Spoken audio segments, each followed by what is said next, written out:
अंजली दमानिया यांनी आत्तापर्यंत जेवढी राजकीय विधानं आणि आरोप केले, एकाही राजकीय आरोपाचा आस्थागायत त्यांनी पाठपुरावाही केला नाही आणि त्यांनी जेवढे आरोप आजपर्यंत केले ते एकही सिद्ध झाला नाही। दुसरी गोष्ट, प्रेस बोलवणं, IQ माहितीवरती बेछूट आरोप करायचे आणि एखाद्या व्यक्तीचं राजकीय आयुष्य उद्ध्वस्त करायचं, हे अंजली दमानिया यांचं रूटीन प्रॅक्टिस मधलं काम आहे।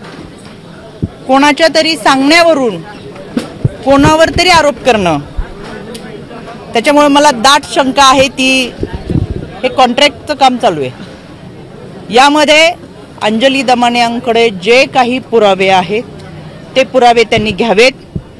याच्यासाठी SIT आहे, SIT कडे जावं, ते पुरावे SIT कडे द्यावेत आणि त्याचा पाठपुरावा